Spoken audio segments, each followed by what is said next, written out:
From Hollywood, it's time now for... Johnny Dollar. Dollar, my name is Struhl. Struhl Bail Bond and Insurance Agency. State, federal, and immigration, all forms of surety bonds and insurance. Oh, yeah? Well, I'm sorry, I don't need any. No, that's not the point. I need you to the tune of saving me $50,000. How does that work? I made bond for 2 men that were subpoenaed for a federal investigation. They skipped out, and I've got to find them. Who's mixed up in this investigation? A fellow by the name of Jack Madigan is the big shot. You know him? I've read about him. Enough to advise you to give up. If he doesn't want them found, the chances are they won't be. Alive, anyway. No, it's not as bad as that. Look, I came all the way from New York. This is worth a lot to me. Can't I talk to you about it? All right. Come up to my apartment. Maybe we can work out a deal.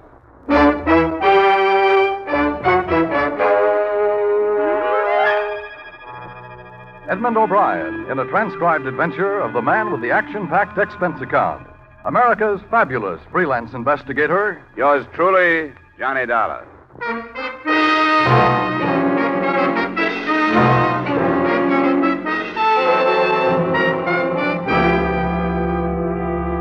Expense account submitted by Special Investigator Johnny Dollar, Hartford, Connecticut, to the Struhl Bail Bond and Insurance Agency, New York City. The following is an accounting of expenditures during my investigation of the Jack Madigan matter. Expense account item 1, $250, phone to New York for purposes of checking your reputation.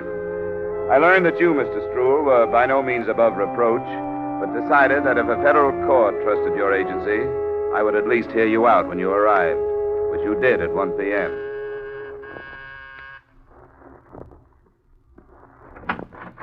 Mr. Dollar? Come on in, Mr. Struhl. Thank you. Thanks for sparing me your time. I'm in a mess. Sit down. You should have known better than to make bond for anybody that was going to testify against Jack Madigan. Well, there was nothing I could do about it. Well, who forced you into it? Madigan. I've done business with some of his friends before, so he came to me this time and said, will I do it? Well, the way he said it, there was nothing else I could do. Madigan stood the expense himself? Sure. He wanted them where he could get his hands on them, and it looks like he did. Or they took a run out. They didn't have to accept bond. They could have stayed in protective custody if they were afraid of him. They had to if Madigan told them to. The point is they're gone. Unless I can prove they're dead or find them before they're due in court, I forfeit the $50,000, $25,000 apiece. I've got to do something. Why'd you come to me? I told you, I've got to do something. Well, it's a federal problem. You operate in New York, and New York has plenty of hungry private detectives, I hear, and a fair-sized herd of policemen. I'll tell you why I came to you. The New York cops are busy enough, and besides, to them, these witnesses are just 2 names on a long list of missing persons. And as for private dicks, I could never be sure that one wouldn't want to make a deal with Madigan and make more money not finding them than I'd be paying to find them. You get the point? What makes you think you can trust me? Well, you were mentioned by a fella from one of the insurance companies I sell for. They tell me you're straight, except for padding your expense account here and there. Oh, that's slander. Now, who told you that? Don't make any difference. What's a little padding? I want to hire you. Okay, Mr. Struhl, you've hired me. Great. Now, who are these missing witnesses? Nippy Bruno is one. Real name's Joe. The other is Max Krause. I've got their addresses, next to kin, what they look like, and so on. Yeah, here, I got it all in this envelope here. Okay. Oh, there's one other thing. Yeah? I want a retainer. $2,500. What's that for? To pay for going to work for a man I don't quite trust. Oh, but $2,500, that's pretty steep, isn't it? Well, you don't have to pay it. It's up to you. Yes, but... Well, I can't get it till tomorrow. That'll be fine. A cashier's check. When I get it, I'll see what I can do for you.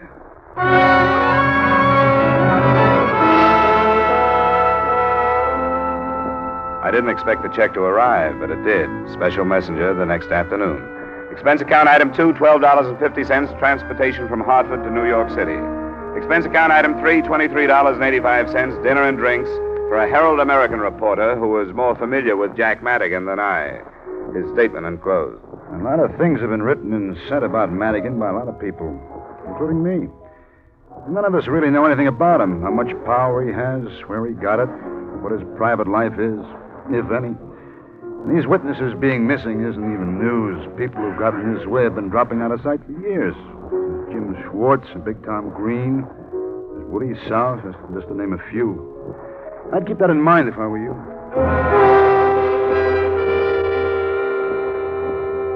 Expense account item 4, 180, cab fare. That same address to an address on 79th. The apartment of Nippy Bruno's next of kin, a sister, stage name, Vivian Brown.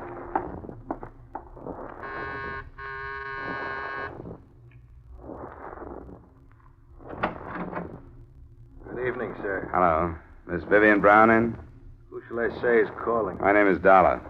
Mr. Dollar? She doesn't know me. Tell her I have some news about her brother. Come in, please. This way, please. Miss Brown is dressing to go out. I'll ask if she'll see you.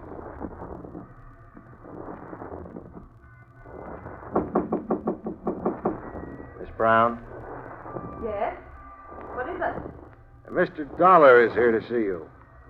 Who? He says he has news about your brother. Tell him to wait.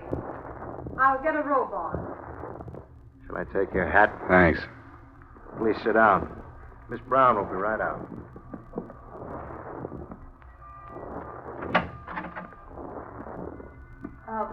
What was your name? I didn't get it. Dollar, Johnny Dollar.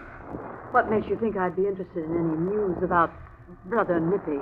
Well, the mention of him got me in here. My butler doesn't slam the door on anybody until I tell him to. What brought you here? I'm looking for your brother. Then you've definitely come to the wrong place. Why should you be looking for him? I'm being paid to. The man who put up $25,000 bond for him wants to know where he is. I don't get it. What bond? You don't wear innocence very well, Angel, but I'll go along with the gag. It's no gag, and I can do without your insults. Your brother's due in court in 2 weeks to help the federal men investigate Jack Madigan. He seems to have dropped out of sight. Do you know where he is? No. I haven't seen much of him in the past few years. He doesn't approve of me, and I don't approve of him. Does that answer your question? It brings another one to mind. He seemed to think enough of you to use your name on his bond request papers. How about that? All right, Peeper. I was only trying to do it easy for you. Red! I heard it. You walked into something, Peeper. I usually do, but I'm glad to see you in character. That automatic makes more sense than that phony butler act did. Stand up. Better see if he's carrying anything, Vivian. Okay. Be a good boy now. Until you try to pawn my wallet, I will. It's all right. He's safe. You can sit down, Dollar. Well, what now? He should be here in 20 minutes. I'll go back to my room. Sure, go ahead. What's the rough stuff, Red? Hasn't been rough. But you don't know how close you came to getting your head blown off buzzing this door. It's liable to happen to the next one that does. Light yourself a smoke. We got about 20 minutes to wait. So we waited 20 minutes. Vivian came back into the room in a low-cut number that was a good choice for her sullen brunette attractiveness. It made her look softer. But the few remarks she passed weren't only icy. They could have come from a longshoreman. I was waiting for her brother to come in. That would have made sense. What did come in made none at all. It was Jack Madigan. Hi, Jack. Come on in and see what found me. Well, what do you know about this? How are you, Jack? Fine, thanks. What are you doing with that pistol? We wanted to play it safe. Yeah, he's a detective of some kind. He was hired by that Stroll to find Nippy. Well, that's interesting, isn't it? What do you have to say for yourself, my boy? Matter of fact, I'm speechless, Madigan. Oh? How's that? I thought I'd have to find you. I didn't expect you to find me. Yet, at least, and here. What's so strange about that? You and the sister of the missing witness? Maybe not so strange at that. Shut up! Keep your remarks to yourself, you two-bit heel. Yeah, Vivian. Cool off. Go mix me a highball. And you, put that gun away and go help her with the ice. If you say so, Jack. Of course I say so. Now, go on. I'm sorry, Jack. He's been needling me for half an hour. How to take her across my knee, waving that gun in your face. What for? Anybody knows you can't fire a gun in these apartment houses without causing a ruckus. What's your name? Dollar. And Manny Struhl hired you to find Nippy. And the other man, Krause. Well, I'll tell you what to do. You go back to Struhl and tell him the boys are all right. Oh, let's not be childish, shall we? In what river are they all right? Now, see here, there's no need to take such a pessimistic view. I realize the press has given me a reputation for violence, but I don't deserve it. There's no reason for me to want to harm those boys. I'm not afraid of their testimony. I'm counting on it. Sure. And straight testimony, no perjury this time. Why, I've already talked to those federal men. I'm cleaning the slate this time, telling everything, and let the chips fall where they may. What kind of stuff is this? It's the truth. I'm tired. I've been at sword's point with the police and my government long enough. I've been offered certain little leniencies, and I'm going to accept. It's been later than I thought for a long time. I'm through. You know, this is almost funny. I'm dead serious. You go back and tell that police coroner tout that the boys are all right. Where are they? I can't tell you that. I've got them under cover for their own good. Now, Dollar, don't go off half-cocked. A lot of heads are going to fall after the three of us have finished this federal catechism. If you think you're the only one looking for them, you must be a stranger in town. You're trailing the pack. Well, if this is all I get from you, I've heard enough. You'll drop it? If I don't find them before you're due in court, I will. What do you want, son? Money? I got some, thanks. I don't like to hear that. I suppose it takes a lot of guts to be a hero, but it sure doesn't take much brains. Remember that. I can leave? Of course you can leave. Because I think you're going to talk this over with yourself and come up with an important decision.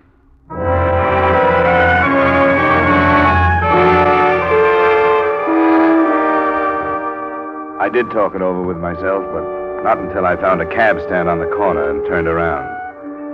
A quarter of a block behind me, I could make out the figure of Red, the so-called butler.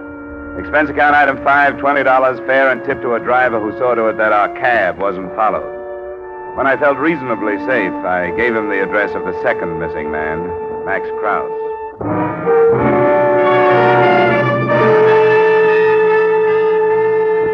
I didn't know what I expected to find there, other than an empty flat with possibly a lead of some kind. There was a trace of light showing under the door.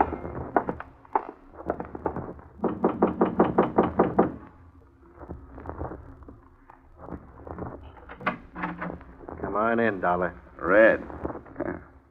I didn't expect a butler in a place like this. Come on in. Why didn't you use your head? Jack gave you a chance to. Maybe I should have. What are you doing here? I live here. You trying to tell me that you're Max Krause? I'm Max Krause. And now I've got to do something about you. Can you prove that you're Max Krause? Why should I have to prove it? Go ahead. Think what you want to. You got brains. Reach up behind you and snap off the light. Don't make a play for the gun, Dollar. What are your plans? Madigan wants you put away until after the investigation. Come on. This way. Back door's closer. You can tell Madigan for me that this isn't going to work. If I drop out of sight for 2 weeks, somebody's going to get on the trail. It leads right back to Madigan. This way. I got a car in a garage down the street.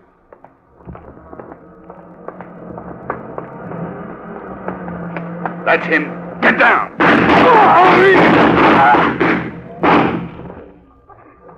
Max, let me see. Sure. Now you believe him. Let me get your coat. Get away. I hate your God.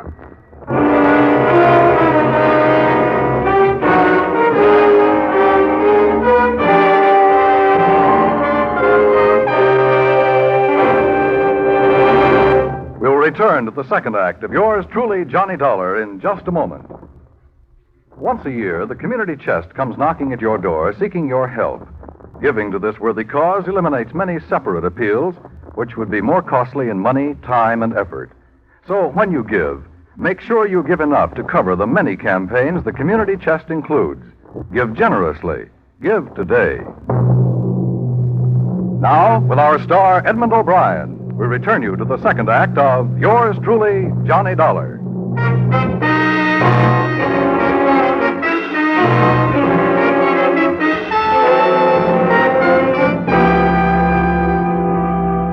When the windows in the buildings around me started slamming open, I left the scene of the killing and carried with me a whole new set of thoughts on the Jack Madigan matter. None of them were good, but the worst was the fact that the description I'd gotten of Max Krause would in no way fit the dead man I now thought was Max Krause. Expense account item 6, cab fare to your address, Mr. Struhl.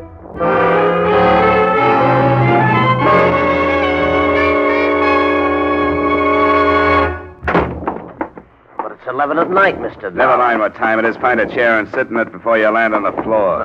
What's got into you? Sit down. Who paid you to hire me? What did you say? Who did? Paid me to hire you? What kind of a question is that? Answer it. Well, nobody did. It was my investment. Who would protect it but me? What's the matter with you? Come here, look at this. Read it right there. I want to hear you. Max Krause, age 34, 5'11", 170 pounds, swarthy complexion, black hair, black eyes. Well, all right, why did you give me a phony description? Phony? The Max Krause I found had red hair and blue eyes. I don't get it. None of this. What are you talking about? Krause is dead. He was killed because I didn't know who he was and drew him out into the open. When did this happen? It happened. I was picked up the minute I hit town and followed. Who else but you knew what train I was arriving on and the hotel where I was stopping? Now, wait a minute. I don't think you got right to jump at these conclusions. I hired you in good faith. Well, if you don't like the job, then quit. Not for a while. I stand a good chance of being picked up for questioning on that killing. I don't like that. I want an out. I want to know how it happened. From here, it looks like you sold out to somebody and hired me to put the finger on Krause. I don't like that either. Let me tell you something. If I was crazy enough to do a thing like that, I'd do it so nobody could prove I What did. about the phony description? It may have been a mistake. I don't know how it happened. I think we'd better find out. And let me know when you come up with a story.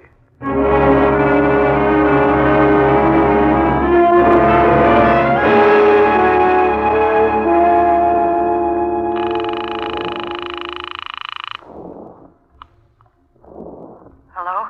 This is Johnny Dollar. Oh, where are you? Not far from your place. Is Madigan there? No. Where is he? I don't know. He got a phone call and left right afterwards. Was the call about Krause? He wouldn't tell me. What about Max? He was killed. Oh, I knew it was something awful. I could tell by his face. I've been scared to death ever since he left, and I didn't know why. I'll call back later and see if he's in. Mr. Dollar, I have no right to ask this, but there's something I want to tell you. Could you come up? Can't you tell me over the phone? No, Won't you come up? You alone? Yes, I'm alone. Okay. I'll take a chance. It'll be about 10 minutes.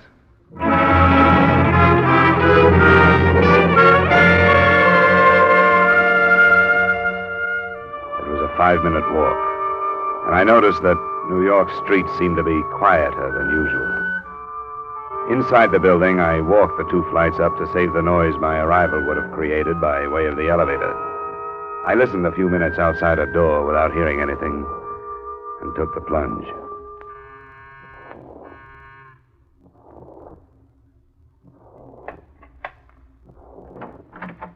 I had the feeling you'd change your mind and not come. I almost did.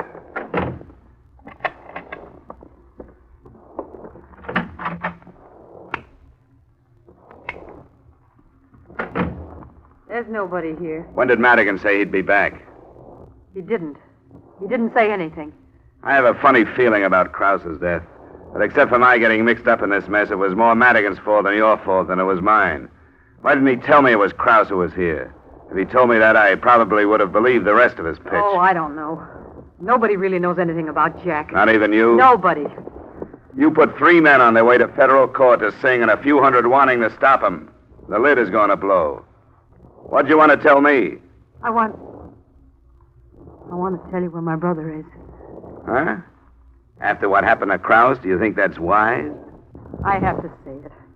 I'm in it, too. I think Jack knew these things were going to happen, even about you showing up. Knowing about it or planning it?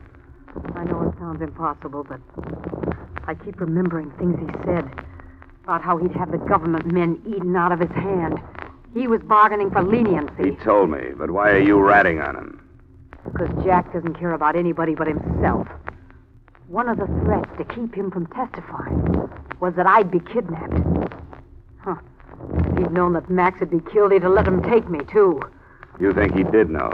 He hadn't let Max out of his apartment for almost a month. Tonight he ordered him to go. I think he wants us killed, so it'll make it look that much more dangerous for him. Does it sound too crazy? Well, not exactly, but it's hard to prove. I know that. And I did a foolish thing after he left. I called my brother Nippy and told him all this. I don't know what he thought, but I tried to call him again, and I don't get any answer. Where is he? He's been staying with Jack. It's over on Lexington, Brighton Arms, apartment 302. That's cozy. How afraid of kidnapping are you? Oh, I don't know what to do. I don't know how I can stand staying here and waiting. Where can I go? Get a coat. I'll put you in my hotel room.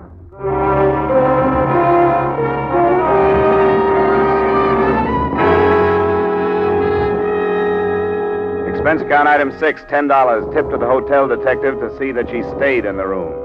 Item 7, $120 cab fare to Jack Madigan's address. I dropped my taxi a half block down and walked the rest of the way. What slowed me was the sight of a couple of prowl cars parked in front of the building.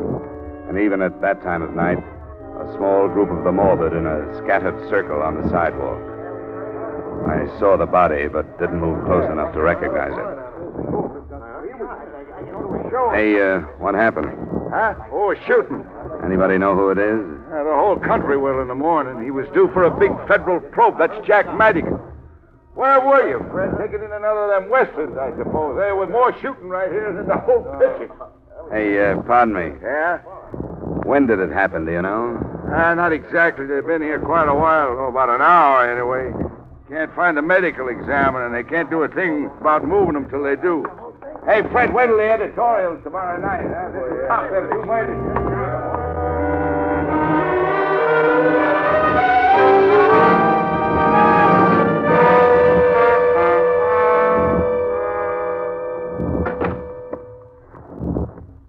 You got back in a hurry. What's the matter? Your theory has just been riddled. Madigan's been killed. I don't believe... That's what the on-the-spot experts say. I was wrong about him. What about Nippy? I don't think your brother would have been there. Were they the same ones that shot Max? No. How do you know? Cars were parked solid at the curb, and Madigan was too close to them. He couldn't have been shot from the street like Max was. Do you think Nippy would go to your place? No, he wouldn't go there. That'd be the first place they'd look. The first place who'd look? I don't know why I said that. Yes, I do. You're thinking the same thing, aren't you? That I told him what I was afraid of and warned him. That crossed my mind. But I don't care who I can send in for Madigan's killing as long as I can go home. You seem to be the closest suspect. You're not serious. You've given yourself a motive. As far as I know, you were with him last. I wasn't. He left the apartment. If that's true, you've got nothing to worry about. What do you mean? What do you want me to do? Go with me and we'll both make a statement to the police. You think I'm afraid to, don't you? I don't know what to think about you. Yes, you do. Because you found me in a mess like this, you think I'm as rotten as everybody else. I haven't been. But now I will be to protect myself. Well, how badly do you need protection? I know how the police are. They're just like you. They don't care either who they pull in for Jack's death. You tell me to go with you and make a statement. The police would love that. They'd love to count the whole thing off to jealousy or being afraid of Jack, wouldn't they? Wouldn't they? Ah, you don't touch me. I don't care what they'd like. Well, they would. It'd be much better to take me than to be laughed at because a star witness was killed right under their noses. We can call them and find out. No. It's easier to be rotten. I'll give you my brother. He is at my place. How do you know? I talked to him on the phone. He said he'd wait there until he heard from me again. Okay. I'll go over there. But I want you to come with me. Why? Haven't I done enough? Why do I have to see him? Come on. I don't want to lose you in case Nippy isn't there.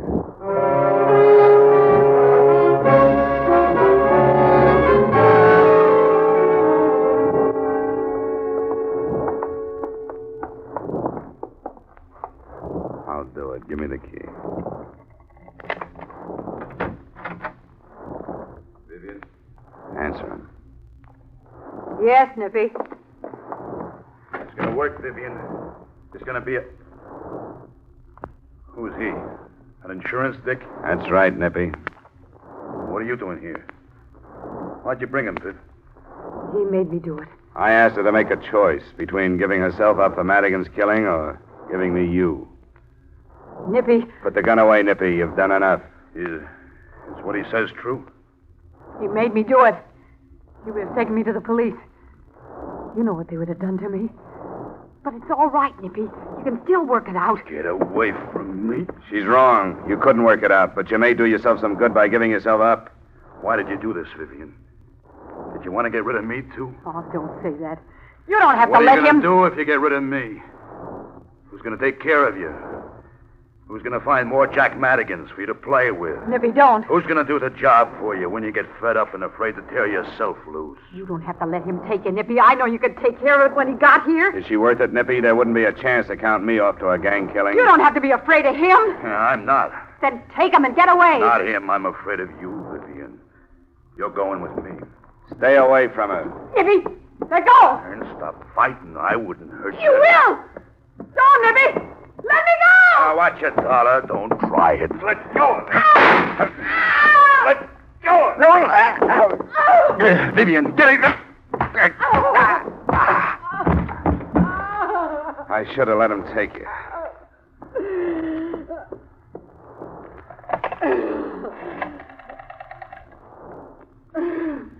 Give me the police.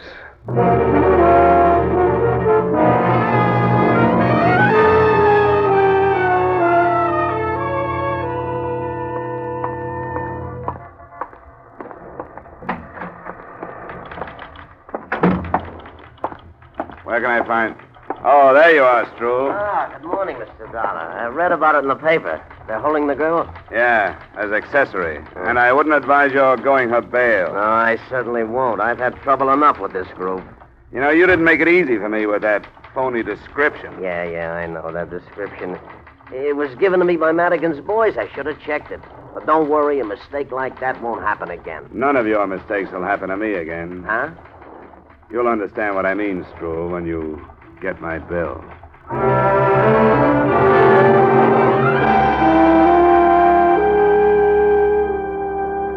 Expense account item 8, same as item 2. Item 9, miscellaneous, $2,500. Expense account total, $2,720. Remarks? I'm holding my retaining fee until this matter is settled. Yours truly, Johnny Dollar.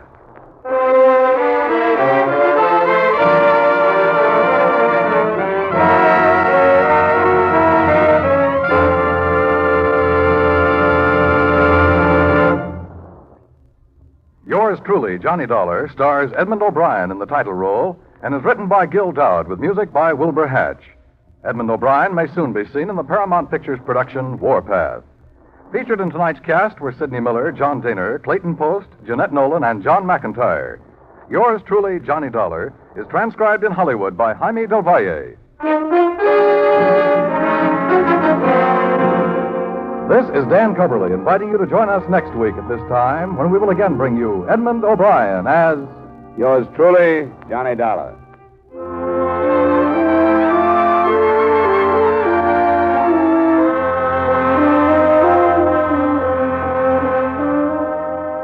How's for trying to sing it again tonight? $5,000 in cold hard cash and $10,000 in fine prizes are waiting for the CBS listener who can solve the Phantom Voice mystery.